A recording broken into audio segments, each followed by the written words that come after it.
iPhone 12系列正式迎来以后就备受用户关注，今年可以说特点多多。那么下面就直接给大家讲讲 iPhone 12系列中苹果没有告诉你的那些秘密。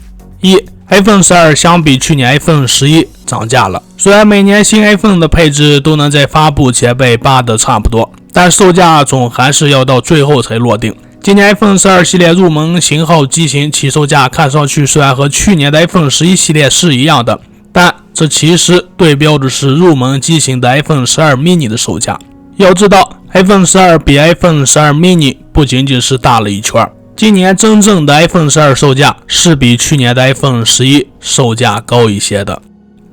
iPhone 12 mini 和 iPhone 12的差距。发布会上很多果粉说 iPhone 12 mini 只是比 iPhone 12更小而已，这让很多用户担心 mini 机型其他方面会不会被野割更多功能，因为价格低，不仅是缩小一圈，没其他的变化吧。到现在最终发现了3点差距。iPhone 12支持双卡，而 iPhone 12 mini 仅支持单卡。iPhone 12的屏幕 PPI 不如 iPhone 12 mini 高，但它们俩是一样的 OLED 材质屏幕。iPhone 12 mini 的连续视频播放时长比 iPhone 12少了2小时，这是电池容量多少在续航表现的差距。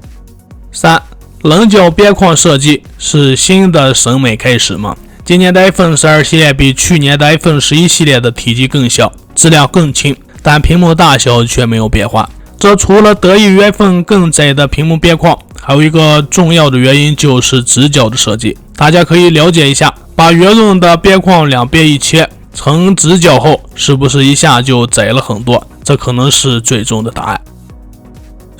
不支持 5G 毫米波。苹果发布的所有4款 iPhone 12都是可以使用一系列频段，这些频段包括了 5G 在世界范围内使用的大部分低中高频段，这意味着这些设备应该能够在多个运营商的网络上运行，并能在 5G 网络之间漫游。虽然说都支持 5G， 但更快毫米波的支持并不是每个国家都有。在中国，其实只是因为我国的 5G 频段目前还是中频，毫米波还没有参透到民用领域，所以 iPhone 12系列并没有该功能。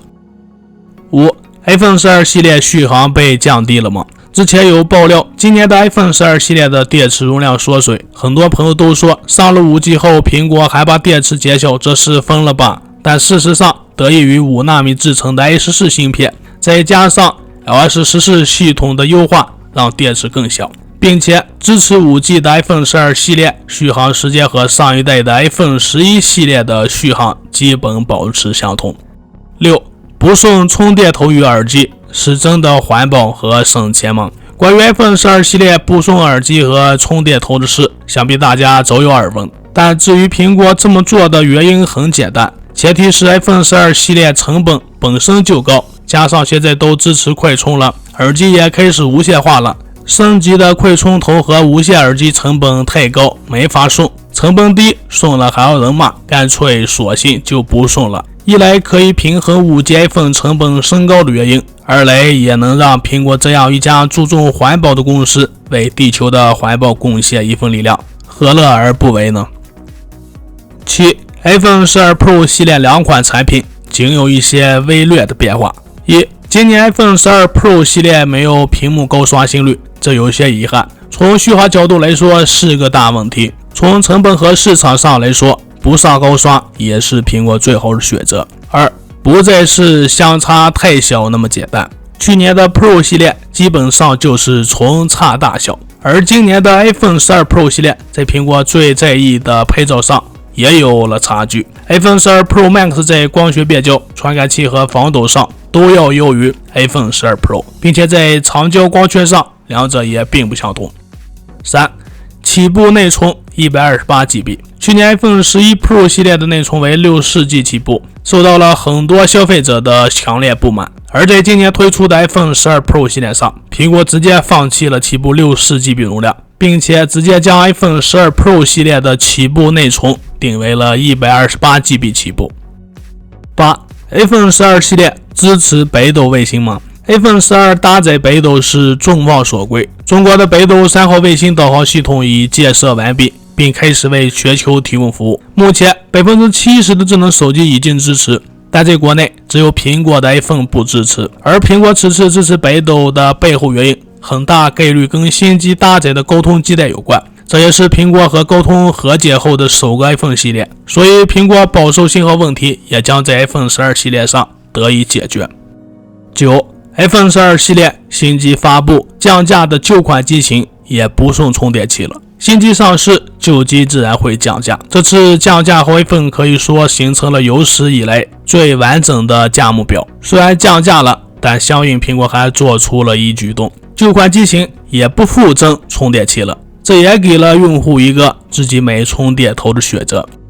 10. iPhone 12系列全系列加入了 MagSafe 磁吸无线充电。在推出 iPhone 12系列的同时，苹果还宣布了支持 MagSafe 磁吸无线充电，利用切入式磁吸设计，能够固定到 iPhone 的背面，从而进行无线充电。另外，MagSafe 充电器看起来就像 Apple Watch 的充电设备，采用圆形设计，其中一端有一根线可以插入到电源适配器上。充电器的设计可以卡在 iPhone 12和 iPhone 12 Pro 系列内置的磁铁环上，实现完美的对准，可以提供高达15瓦的功率，这比你使用 7.5 瓦的 QA 无线充电器所能获得的充电速度快了1倍。苹果推出的 MagSafe 磁吸无线充电器，它还接容所有支持无线充电的 iPhone 型号，其中包括了 iPhone 8及之后的型号。当与 iPhone 12一起使用时，充电器卡在设备的背面，似乎是一个强大的磁性连接，